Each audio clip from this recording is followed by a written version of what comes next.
Good evening everyone, and welcome back to Chaosville, and I am your master of horror for the evening, lying in Bedmont. So, last time we fixed up, well, we found a solution for spawning in the Huntsman and such, and the returns were fairly unanimous that I should use the liquid force method, even though it is cheaty, but I shouldn't use it for anything else, and I completely agree on that notion. So, here we have a somewhat full implementation. The auto spawner has issues spawning stuff into water, so I'm using the open blocks fans in a method fairly similar to EFOs. Of course, it has a slight problem that it will push you even if it doesn't really have a clear line of sight to you. And down here we have the liquid force. We have a vacuum hopper going into a filing cabinet, which presently has 11 Huntsman and 1 Angelica Goulson.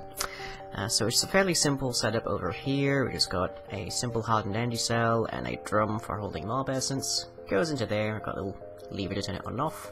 Currently it is Lord of the Wild Hunt that's in there. And I just stick whichever one I want in, add a bit of mob essence, and we get a few more safari nets with the mobs that we're interested in.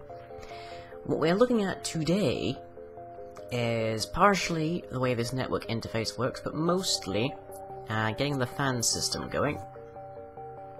So, I have in my inventory, I've already set these up. I have 2 fluid outputs, a spare redstone input, I'll explain why that's a spare in a moment, and 2 fans. So, let's see, we need a tank directly behind this, so that we can stick stuff in there and it'll go into there. And we need the fluid outputs on the backs of these. So, fluid outputs we've already seen, fluid inputs we've already seen. The fan is the most new thing, and it's fairly cheap, all things considered. It's just a fluid input plus PSU and 2 pieces of iron. And when it is exposed to a redstone signal, which we shall tell it to be now, and we shall also tell it to feed into the right tank that is outputting from, the fan turns on and it will begin to release its contents. Now, let me see if I can figure out which side we really want to be having this redstone coming out of. I think it's currently going out of the bottom, but probably the top might be a better idea. So let's just get that off. And plunk it back. So very easy to... That was my Skype going weird. Okay, goodbye. So very easy to just completely reorganize this thing. And there's redstone. Back on. Thank you. Okay, so, let me see. I don't have a lever on me, because that would mean I was prepared for something. So let me see, bit of cobble, and 2 of those I'll do. Doop doop, doop doop, doop doop doop. Okay, lever.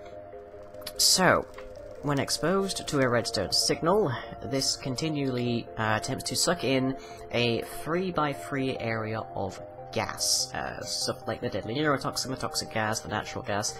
I may go around clearing up some of the caves with this thing because a little bit of gas got free. Now I'm constantly worried it's going to find the fire that doesn't even my kettle. But it will take in that gas and it will expel it out of the back. So we can use that to connect it to this tank, cycle it back to our vent. And let's just grab the redstone interface on this thing. It's presently on the bottom.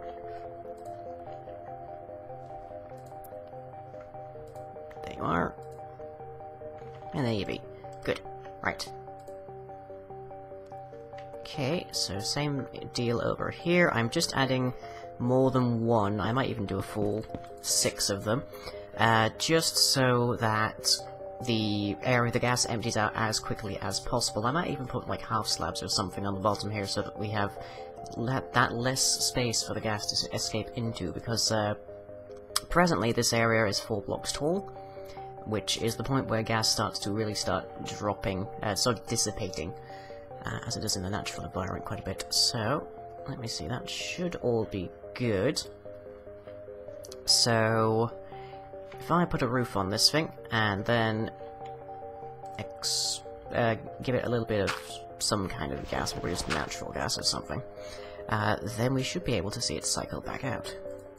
So, let's just cover that. Let us head over here.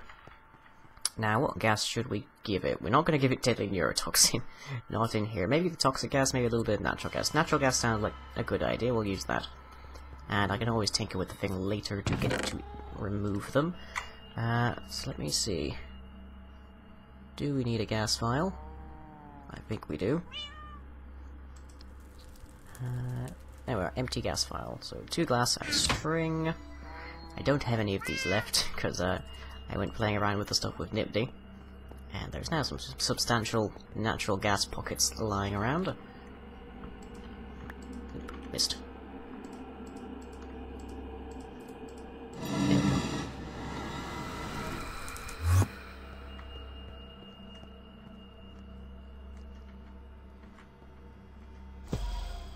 Okay, toxic gas is non-explosive though, so and I'm keeping that on stock there.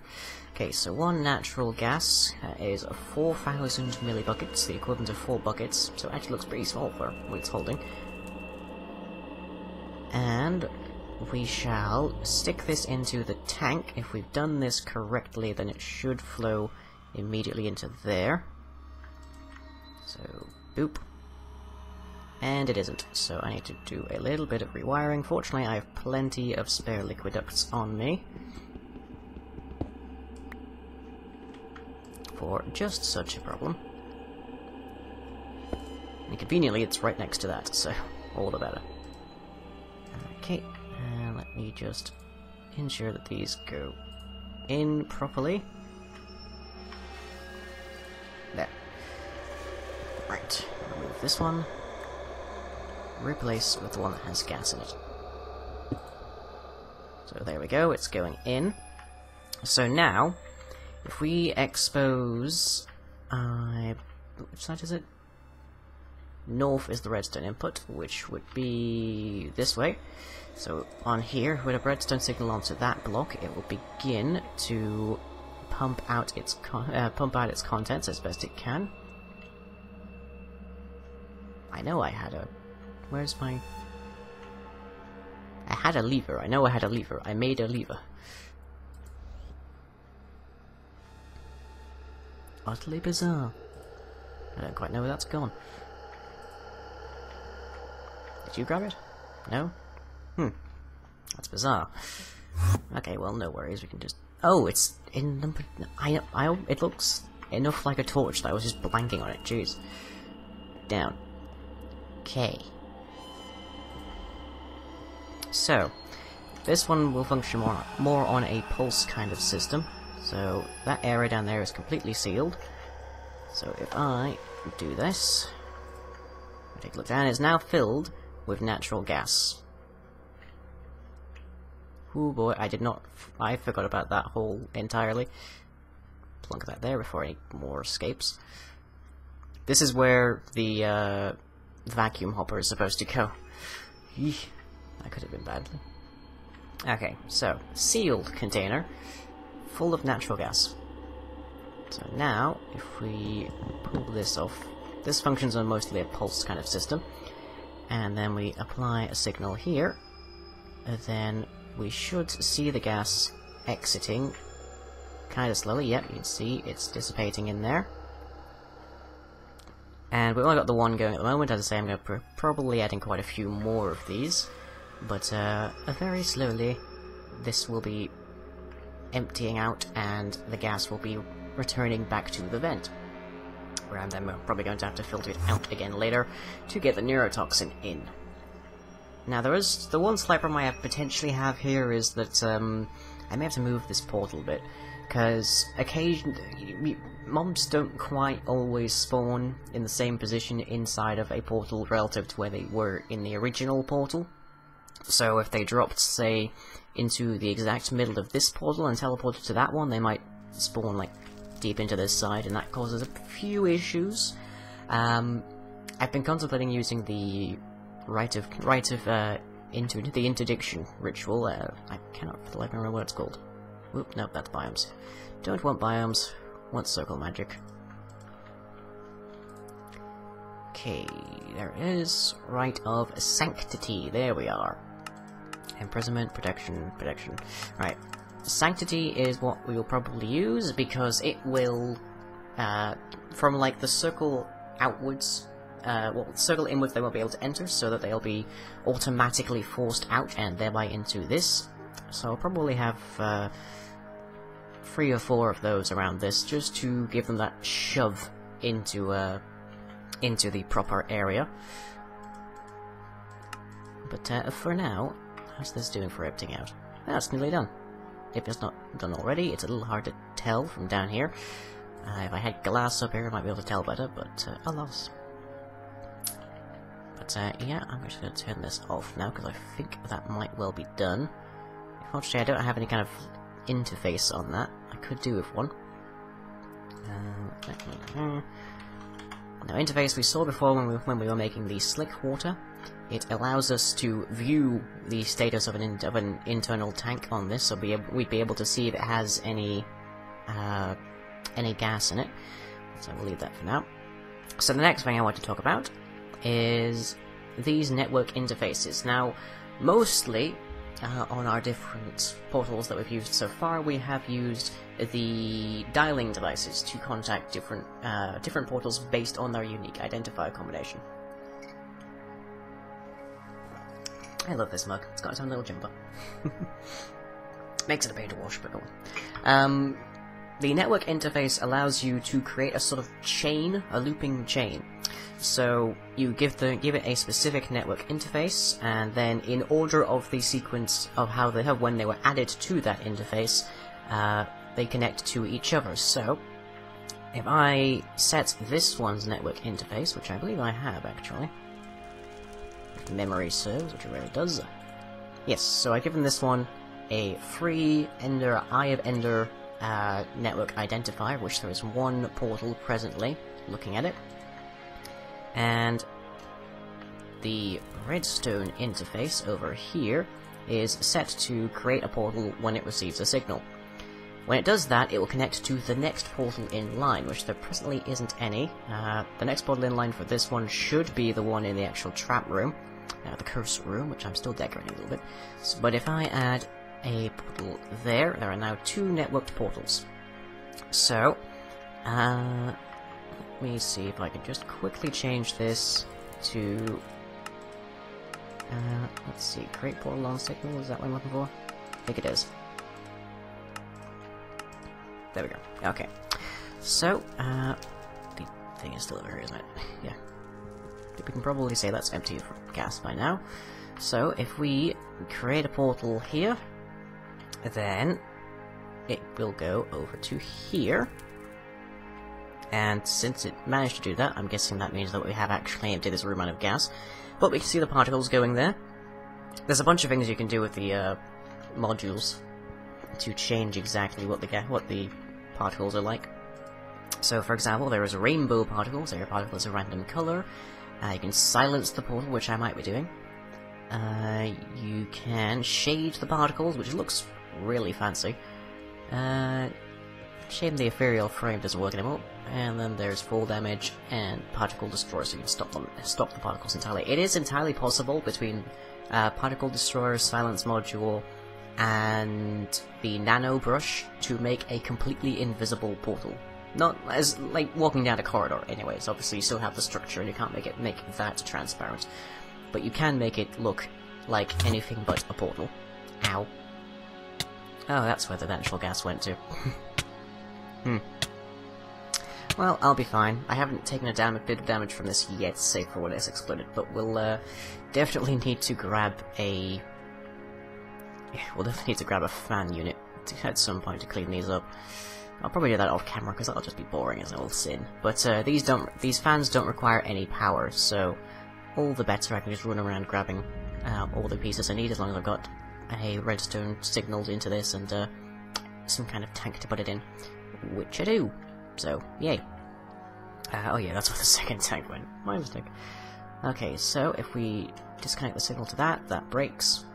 And what will happen is, it'll be basically a sort of remote system. So, this will receive a signal to spawn in one of the Horned Huntsmen, which we may just rename individually, and it will then pulse a signal into here to teleport the Horned Huntsman into the curse room. After a delay, the curse room, having detected that it has opened a portal based on its redstone interface, will send a pulse to another redstone interface to dial into this portal. And then this portal also has a redstone interface. This one outputs when there is a portal created. You can have more than one redstone interface, which is fantastic. And that will start a chain to seal off this portal, trigger the socket to vent out neurotoxin, and then that will wait a little bit, and then trigger the autonomous activator at the bottom with an etheric unbreaking sword to kill whatever is left standing inside this room, which is the Horned Huntsman, because the Huntsman has fairly high health regeneration. And then the fans trigger for a while before the portal is then unsealed, in order to make sure the room is free of neurotoxin. Which I might prefer to having this toxic gas running around. This natural gas, mostly because it's explosive, which worries me a little bit, because we have an open fire nearby, which is the, which is right here. I can't really move it because of this ritual glyph. But I am going to be redecorating this place quite a bit soon enough, I think. Because it's not a bad place to live, but it doesn't quite suit the Master of Horror, so I'm going to be doing a whole... I'm probably going to be tearing out a lot of stuff and moving it around and such, but for now, it's home. How are we doing on our supply of neurotoxin, actually? Let's see, 122,500. I think it's mostly because it's bottlenecking here by virtue of lack of gunpowder. We've actually gone through a lot of gunpowder to get that stuff. Do we have any in here? We have 6 pieces of gunpowder. Yikes. But anyways, that's that. Next time, we will see about getting some of the wiring on this thing done. And then, maybe, we'll see about finding the first victim for this. Yeah, definitely not using natural gas.